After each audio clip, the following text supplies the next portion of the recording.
Salam. Bugün sənlə çox maraqlı bir mövzuya toxunacağıq. Jared Diamond'un Dünyanın Dünənə qədər kitabı əsasında ənənəvi cəmiyyətlərə baş vuracağıq. Yəni, məqsədimiz sadəcə o fərqli həyat tərzlərini, adətləri öyrənmək deyil, həm də baxmaq ki, görəsən bu köhnə dünya, bu ənənəvi biliklər bizim bugünkü müasir həyatımıza, problemlərimizə nə kimi işıq sala bilər? Mülkiyyət anlayışı, münaqişələrin həlli, uşaqların böyüdülməsi, qocalara münasibət, hətta sağlamlıq çox geniş mövzulardır. Gəl başlayaq sənlə bu dərin təhlilə.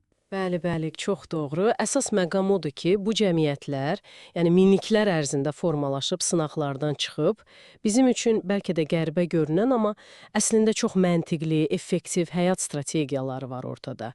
Universal problemlərə, necə deyim, çox fərqli, amma işləyən cavablar tapıblar. Birinci cəmiyyətin öz quruluşundan başlayaq. Kitabda kiçik ovçu toplayıcı dəstələr, yəni oba kimi təsvir edilənlər, bir də daha mərkəzləşmiş cəmiyyətlər müqayisə olunur.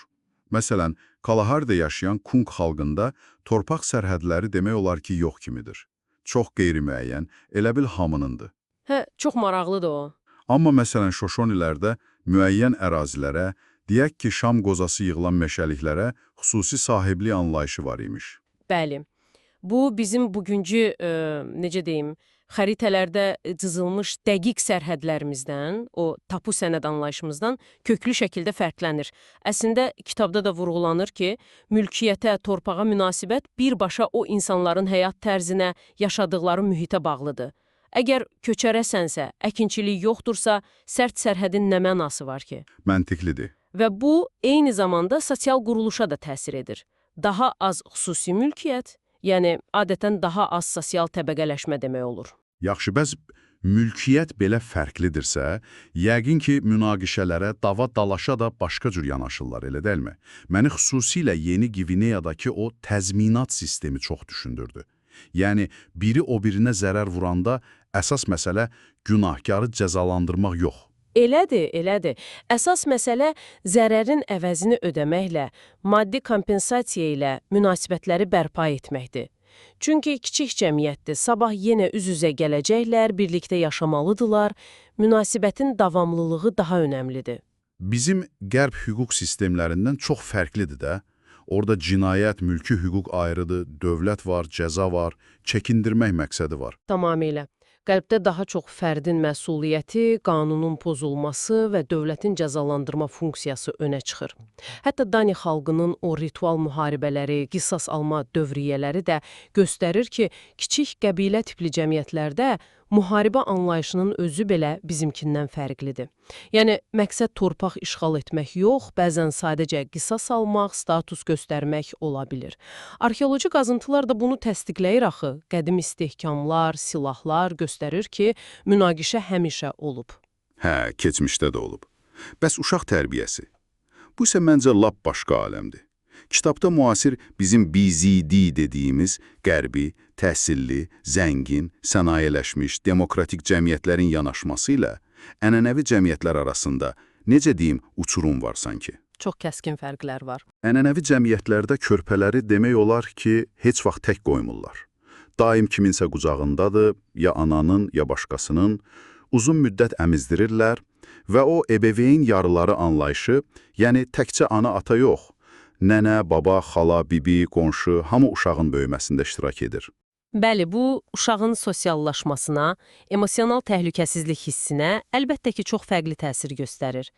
Daim fiziki təmasda olmaq, çoxlu sayda qayğı göstərən insanın əhatəsində böyümək, uşaqda daha güclü sosial bacarıqlar, etibar hissi formalaşdıra bilər.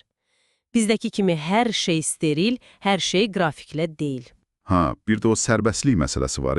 Məsələn, Hadza qəbiləsinin uşaqlarının iti bıçaqlarla oynamasına icazə verilməsi. Bu bizim aman yıxılar, əlini kəsər deyə əstiyimiz valideynliklə heç uyğun gəlmir axı. Doğrudan da, onlar sanki uşağa riskləri qiymətləndirməyi, özünü qorumağı daha tez öyrədirlər. Biz isə çox vaxt həddindən artıq qoruyuruq, bəlkə də bununla onların təbii inkişafına mane oluruq. Oyunları da həm böyüklərin işini təqlid etməkdir, yəni öyrədici xarakter daşıyır, həm də özlərinin yaratdığı bir uşaq mədəniyyəti var. Çox maraqlıdır. Bəs yaşlılara münasibət necədir? Bu da deyəsən hər yerdə eyni deyil. Kitabda bəzi köçəri cəmiyyətlərdə çox sərt də olsa, yaşlıların, zəifləyənlərin qrup tərəfindən tərk edilməsi, hətta öldürülməsi kimi hallar təsvir olunur. Bu, əlbəttə, qulağa çox dəhşətli gəlir. Hə, bu, müasir etika ilə baxanda qəbul edilməzdi. Amma o şəraitdə qida qıtlığı, daimi hərəkət vəziyyətində bəzən qrupun sağ qalması üçün başqa çarənin qalmadığı düşünülüb. Yəni, bu bir növ acı bir zərurət kimi təqdim olunur. Ancaq bu heç də universal deyil. Yəni, hər yerdə belə deyil. Qətiyyən. Əksər ənənəvi cəmiyyətdə yaşlıların təcrübəsi, biliyi əvəz olunmazdı.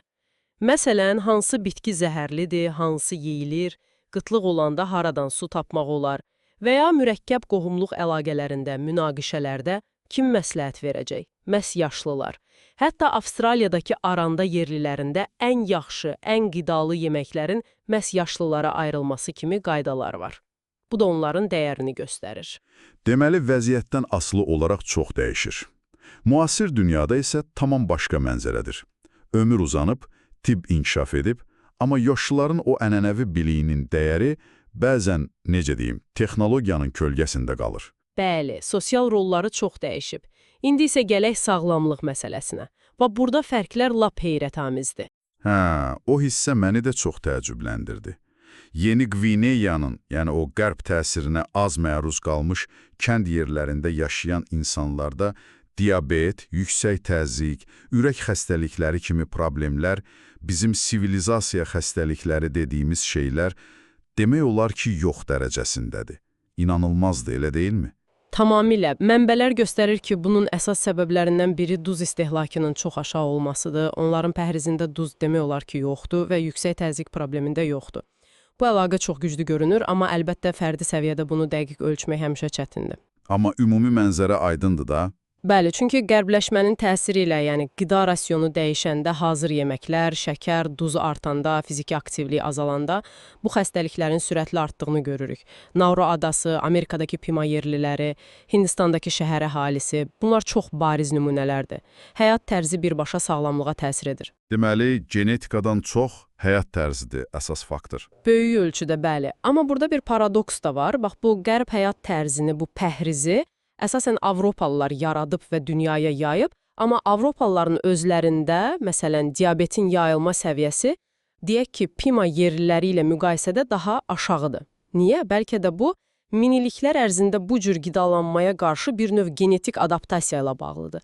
Yəni, Avropalıların orqanizmi bu təzyiqə daha uzun müddət məruz qaldığı üçün müəyyən qədər uyğunlaşıb, amma bu hələ tam sübut olunmuş bir şey deyil, bir fərziyyədir.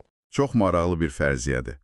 Deməli, belə ümumiləşdirsək, bu mənbələr, yəni Jared Diamond'un topladığı bu məlumatlar göstərir ki, ənənəvi cəmiyyətlər bizim çoxdan unutduğumuz və ya heç vaxt bilmədiyimiz, amma həyatın fundamental problemlərinə, birgə yaşamaq, uşaq böyütmək, mübahisələri həll etmək, sağlam qalmaq, qocalmaq kimi məsələlərə çox fərqli, bəzən heyrətamiz dərəcədə effektiv həllər tapıblar. Məsələ. Və bu, bizi öz həyat tərzimizə, öz dəyərlərimizə, öz seçimlərimizə bir növ kənardan baxmağa vadar edir. Düşünməyə ki, bəlkə biz nəyisə itirmişik, bəlkə də bəzi köhnə üsullarda, o ənənəvi müdriklikdə bizim üçün hələ də öyrəniləsi, götürüləsi çox şey var. Elədir. Və sonda sənin üçün də bir düşüncə toxumu əkmək istəyərik. Bax, bu dünya sürətlə qloballaşır, mədəniyyətlər bir-birinə qarışır, bir çox ənənəvi biliklər, dillər, təbiətlə harmoniyada yaşama bacarıqları, fərqli sosial strukturlar sürətlə yox olur. Səncə, biz müasir cəmiyyətlər olaraq bütün bu itkilərlə fərqində olmadan bəşəriyyətin hansı unikal perspektivlərini, minilliklərin sınağından çıxmış hansı dəyərli həll yollarını birdəfəlik məhv edirik? Bu haqda düşünməyə dəyər. Zeyn Podu izlədiyin üçün təşəkkürlər. Əgər bu söhbət xoşuna gəldisə, kanala abunə olmağı və videonu bəyənməyi unutma. Növbəti dərin təhlillərdə görüşənədək. Sağ olun.